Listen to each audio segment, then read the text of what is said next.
जय हिंद साथियों, स्वागत है आप सभी का एग्जाम सोच पर। दोस्तों, जैसा कि आप सभी को पता है कि हमने पॉलिटी का एक बिल्कुल फ्री बैच शुरू किया है। इस बैच की खास बात यह है कि इसमें हम पॉलिटी को चैप्टर वाइज पढ़ेंगे, हर एक चैप्टर की थ्योरी पढ़ेंगे एंड उससे रिलेटेड जो भी PYQ क्वेश्चन हैं उन सभी महत्वपूर्ण क्वेश्चन को भी करेंगे। आज का जो हमारा चैप्टर है दोस्तों, 5th चैप्टर है नागरिकता।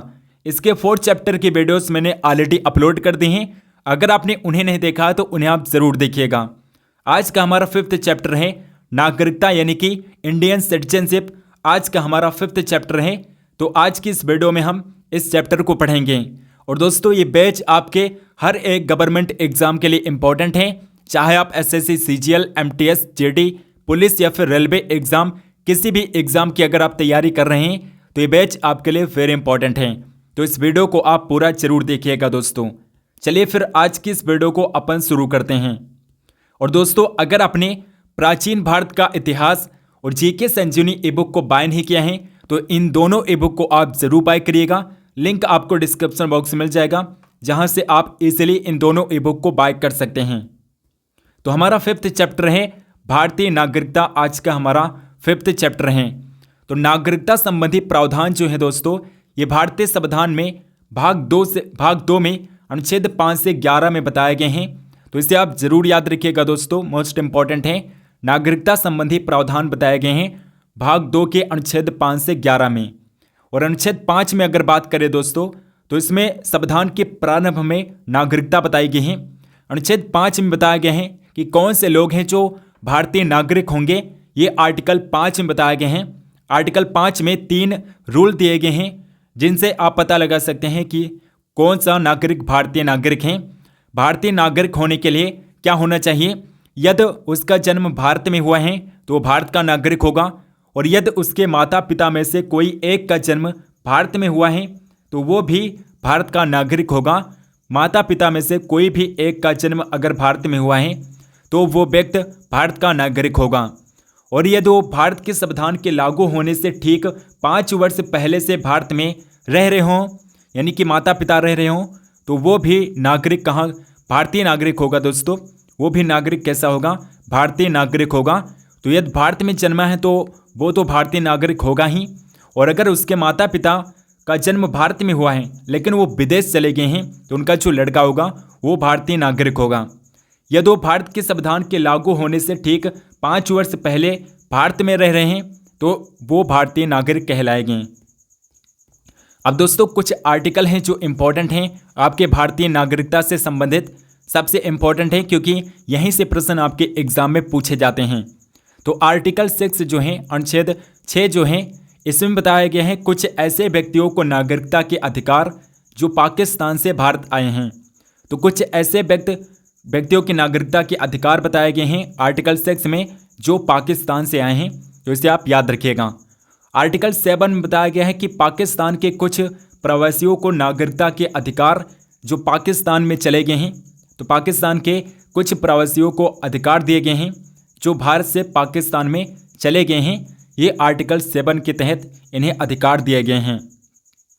अनुच्छेद 8 में बताया गया है भारतीय मूल के कुछ व्यक्तियों की नागरिकता के अधिकार जो भारत के बाहर रहते हैं।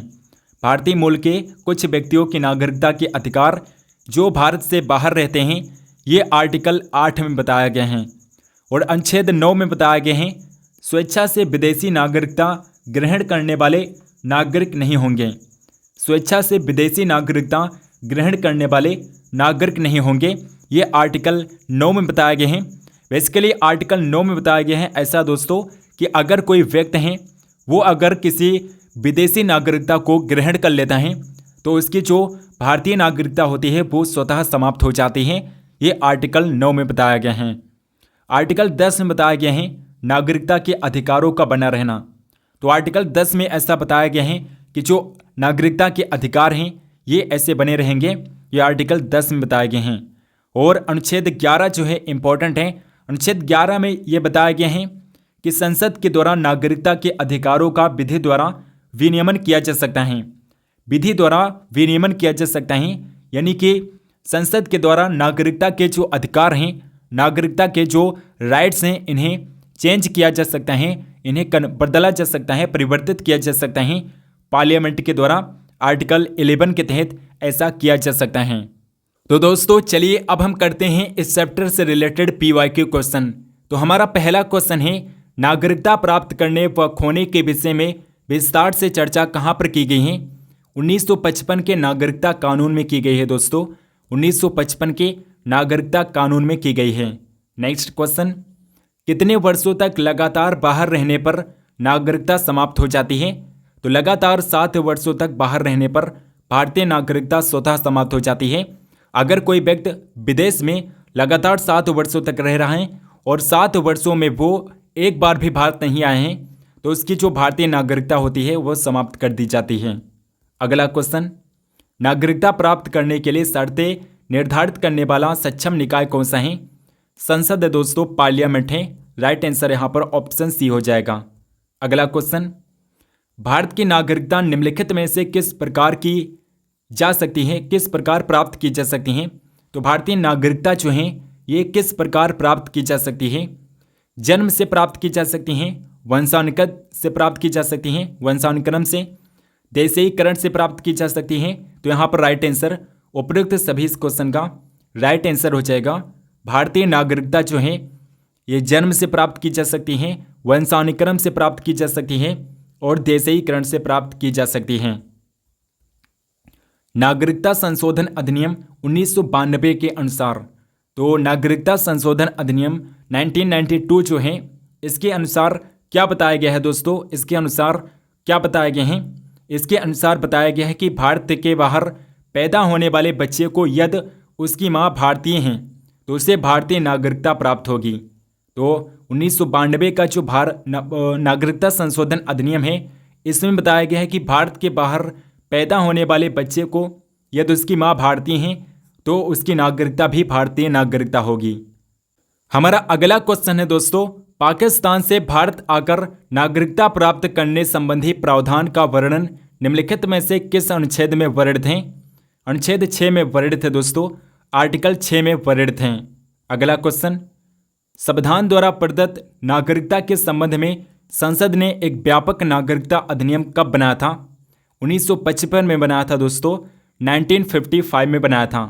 अगला प्रश्न, किस देश में दोहरी नागरिकता का सिद्धांत स्वीकार किया गया है? संयुक्त राज्य अमेरिका में किया गया है दोस्तों, यूनाइटेड स्टेट ऑफ अमेरिका में दोहरी नागरिकता का प्रावधान है। यानी कि यहाँ पर स्टेट और सेंट्रल की अलग अलग नागरिकता हैं, राज्य और राष्ट्र की अलग अलग नागरिकता हैं संयुक्त राज्य अमेरिका में। अगर इंडिया की बात करें तो यहाँ पर एकल नागरिकता यानी कि एकल ही नागरिकता का प्रावधान है। नेक्स्ट क्वेश्चन, नागरिक बनने के लिए निम्नलिखित शर्तों में से एक आवश्यक शर्त क्या नहीं है? यहाँ पर होगा दोस्तों, आवश्यक शर्त क्या नहीं है? तो राज्य की सदस्यता इस क्वेश्चन का राइट आंसर हो जाएगा। अगला क्वेश्चन, पाकिस्तान से भारत आकर नागरिकता प्राप्त करने संबंधी प्रावधान का वर्णन निम्नलिखित में से किस अनुच्छेद में है? तो अनुच्छेद 6 में है दोस्तों, आर्टिकल 6 में है। निम्नलिखित में से कौन सी शर्त भारत की नागरिकता प्राप्त करने के लिए नहीं है? तो संपत्ति स्वामित्व जो है दोस्तों, संपत्ति स्वामित्व जो है ये नहीं है। यहाँ पर ऑप्शन डी राइट आंसर हो जाएगा। अगला क्वेश्चन, भारतीय संविधान के किस अनुच्छेदों में नागरिकता संबंधी प्रावधान किए गए हैं? तो किस अनुच्छेद में नागरिकता संबंधी प्रावधान बताए गए हैं? अनुच्छेद 5 से 11 में बताए गए हैं। भाग 2 के अनुच्छेद 5 से 11 में नागरिकता संबंधी प्रावधान बताए गए हैं। भारतीय संविधान निम्नलिखित में से कौन सी नागरिकता प्रदान करता है?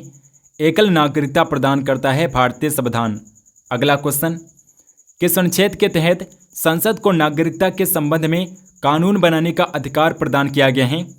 अनुच्छेद 11 के तहत दोस्तों, आर्टिकल 11 के तहत पार्लियामेंट को नागरिकता संबंधी कानून बनाने का अधिकार दिया गया है।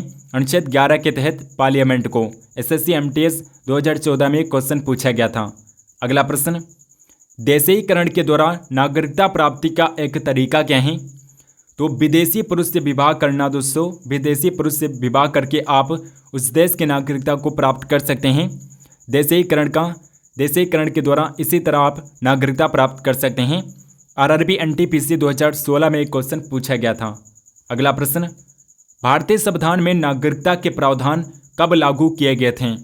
2014 एनडीए एग्जाम में एक क्वेश्चन पूछा गया था दोस्तों। भारतीय संविधान में नागरिकता संबंधी प्रावधान जो हैं ये 1949 में लागू किए गए थे, 1949 में।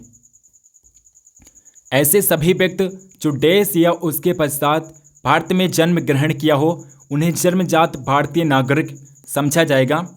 तो जो व्यक्ति 26 जनवरी 1950 से पहले भारत में जन्मे हैं उन्हें भारत का नागरिक समझा जाएगा, जो 26 जनवरी 1950 से पहले भारत में जन्मे हैं। अगला क्वेश्चन, भारतीय नागरिकता नहीं प्राप्त की जा सकती हैं। तो भारतीय नागरिकता जो हैं ये दोस्तों भारतीय बैंक में धन जमा करके नहीं प्राप्त की जा सकती है। भारतीय बैंक में धन जमा करके भारतीय नागरिकता प्राप्त नहीं की जा सकती हैं। अगला क्वेश्चन, भारतीय संविधान के अंतर्गत भारत के नागरिकों को वे कौन से अधिकार प्राप्त हैं जो गैर नागरिकों को नहीं प्राप्त हैं? तो कुछ सार्वजनिक पदों की पात्रता ये केवल भारतीय नागरिकों को प्राप्त हैं। संसद व विधानमंडल के सदस्य होने का अधिकार केवल भारतीय नागरिक को प्राप्त है।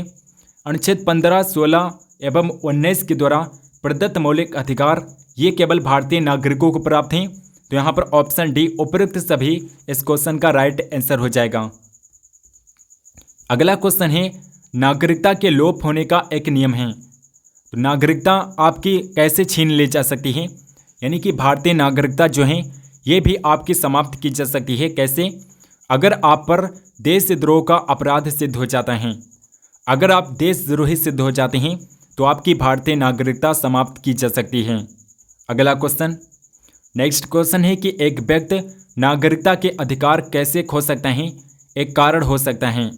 तो एक व्यक्ति दोस्तों अगर किसी दूसरे देश की नागरिकता को स्वीकार कर लेता है, किसी दूसरे देश की नागरिकता को भारतीय व्यक्ति स्वीकार कर लेता है तो उसकी जो भारतीय नागरिकता होती है वो स्वतः समाप्त हो जाती है। यहाँ पर राज्य नहीं होगा, देश होगा दोस्तों। अगर कोई व्यक्ति दूसरे देश की नागरिकता को स्वीकार कर लेता है तो उसकी भारतीय नागरिकता स्वतः समाप्त हो जाती है। अगला क्वेश्चन, भारत में एकल नागरिकता की अवधारणा कहाँ से अपनाई गई है? 2017 में एसएससी में क्वेश्चन पूछा गया था। 2017 के एसएससी एग्जाम में एकल नागरिकता का जो प्रावधान है दोस्तों ये इंग्लैंड यानी कि ब्रिटेन देश से लिया गया है। ब्रिटेन से लिया गया है एकल नागरिकता का प्रावधान। निम्न में से किस स्थिति में किसी भारतीय व्यक्ति की भारतीय नागरिकता समाप्त हो सकती है? तो त्यागने पर, पर्यावसान के आधार पर और वंचित किए जाने के आधार पर भारतीय नागरिकता समाप्त हो सकती है। तो उपयुक्त सभी राइट आंसर हो जाएगा। अगला क्वेश्चन, भारत में रहने वाला ब्रिटिश नागरिक दावा नहीं कर सकता है। तो भारत में रहने वाला जो ब्रिटिश नागरिक होता है ये किसकी दावा नहीं कर सकते हैं? व्यापार और व्यवसाय की स्वतंत्रता का अधिकार ब्रिटिश नागरिक को नहीं है। व्यापार और व्यवसाय की स्वतंत्रता का अधिकार जो है ये ब्रिटिश नागरिक को नहीं है। नेक्स्ट क्वेश्चन, नागरिकता के लोप होने का एक नियम है। देशद्रोह का अपराध अगर आप पर सिद्ध हो जाता है तो आपकी नागरिकता समाप्त की जा सकती है। यूपीपीसीएस 2015 में एक क्वेश्चन पूछा गया था। नेक्स्ट क्वेश्चन, एक व्यक्ति नागरिकता के अधिकार कैसे खो सकता है? अगर दूसरे देश की नागरिकता को ग्रहण कर लेता है, दूसरे देश की नागरिकता को ग्रहण कर लेता है तो उसकी नागरिकता, भारतीय नागरिकता जो है समाप्त की जा सकती है। निम्न में से किस स्थिति में किसी व्यक्ति को भारतीय नागरिकता से वंचित नहीं किया जा सकता है? तो निर्वाचन के दौरान, आपातकाल के दौरान और युद्ध के दौरान भारतीय नागरिकता समाप्त नहीं की जा सकती है किसी भी व्यक्ति की। तो उपयुक्त सभी राइट आंसर हो जाएगा। निर्वाचन के दौरान, आपातकाल के दौरान और युद्ध के दौरान भारतीय नागरिकता किसी भी व्यक्ति की समाप्त नहीं की जा सकती हैं। तो दोस्तों अब दो क्वेश्चन हैं जिनके आंसर आपको कमेंट बॉक्स में बताने हैं। तो पहला क्वेश्चन है, भारतीय संविधान में नागरिकता के प्रावधान कब लागू हुए थे? इसका आंसर आप पढ़ चुके हैं। कमेंट बॉक्स में आप इन क्वेश्चन का आंसर बताइएगा दोस्तों। कमेंट बॉक्स में आप इन क्वेश्चन का आंसर बताइएगा। इसके अलावा कितने वर्षों तक लगातार बाहर रहने पर नागरिकता समाप्त हो जाती है, इस क्वेश्चन का भी आप कमेंट बॉक्स में आंसर जरूर बताइएगा। और दोस्तों अगर आपने प्राचीन भारत का इतिहास ई बुक को बाय नहीं किया है तो इसे आप ज़रूर बाय करिएगा। अगर आप एग्ज़ाम ओरिएंटेड चीज़ें पढ़ना चाहते हैं तो आप इस ई बुक को ज़रूर बाय करिएगा। इसमें फालतू चीज़ें नहीं दी गई हैं जो आपके एग्ज़ाम में पूछी जाती हैं। सिर्फ वही एग्ज़ाम ओरिएंटेड चीज़ें आपको इस ई बुक में देखने को मिलेंगी। ये ई बुक आपके हर एक गवर्नमेंट एग्ज़ाम के लिए इम्पॉर्टेंट है, चाहे आप SSC GD, CGL, MTS, CPO, railway, BPSC, RRB, NTPC, group D, Delhi police, UP police, Bihar police, RPF या फिर अन्य किसी स्टेट एग्ज़ाम, किसी भी एग्ज़ाम की अगर आप तैयारी कर रहे हैं जिनमें हिस्ट्री पूछी जाती है तो उन सभी एग्ज़ाम के लिए ये ई बुक इम्पॉर्टेंट हैं। मात्र 59 रुपये इस ई बुक का प्राइस है। आसानी से आप इस ई बुक को बाय कर सकते हैं और डिस्क्रिप्शन बॉक्स में लिंक दिया गया है जहां से आप 1 क्लिक में इस ई बुक को बाय कर सकते हैं। इसका डेमो भी आप देख सकते हैं दोस्तों। कुछ इस तरह से इस ई बुक को डिज़ाइन किया गया है। हर एक चैप्टर में आपको इमेज देखने को मिलेगी ताकि आप रिलेट भी कर पाएँ और हर एक चैप्टर के बाद उस चैप्टर से रिलेटेड PYQ क्वेश्चन मिलेंगे ताकि आप साथ ही साथ प्रैक्टिस भी कर पाएँ और साथ ही साथ आपका रिवीजन भी हो पाएँ। इसके अलावा दोस्तों जीके संजीवनी ई बुक को अगर आपने बाय नहीं किया है तो इसे आप ज़रूर बाय करिएगा दोस्तों। 5000 से ज़्यादा क्वेश्चन आपको इस ई बुक में देखने को मिलेंगे। इतिहास, संविधान, भूगोल, अर्थशास्त्र, सामान्य विज्ञान और इसके अलावा स्टैटिक जीके के क्वेश्चन भी इसमें इंक्लूड किए गए हैं, तो इसे आप ज़रूर बाय करिएगा।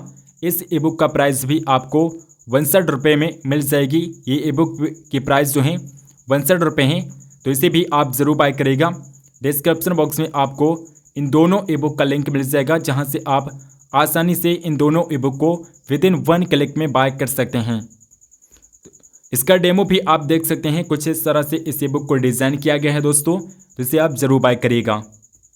सो दोस्तों आई होप कि आपको वीडियो पसंद आई होगी। अगर आपको पसंद आई है तो आप इस वीडियो को लाइक करिएगा और इस वीडियो को शेयर भी करिएगा। चैनल को सब्सक्राइब नहीं किए हैं तो सब्सक्राइब करके बेल आइकन को ऑल पर क्लिक कर दीजिए ताकि हम जो भी वीडियो डालें उसकी नोटिफिकेशन आप तक जरूर पहुँचें। कमेंट करके बताइए कि आपको ये वीडियो कैसे लगी एंड कमेंट बॉक्स में बताइए कि आपको ऐसी और भी वीडियो चाहिए तो हम ऐसी और भी वीडियो जरूर बनाएंगे। टेलीग्राम चैनल को ज्वाइन कर लीजिए। डिस्क्रिप्शन बॉक्स में आपको लिंक मिल जाएगा। जितनी भी इंपॉर्टेंट लिंक हैं दोस्तों आपको डिस्क्रिप्शन बॉक्स में मिल जाएंगी। सो मिलते हैं नेक्स्ट वीडियो में, तब तक के लिए जय हिंद, वंदे मातरम।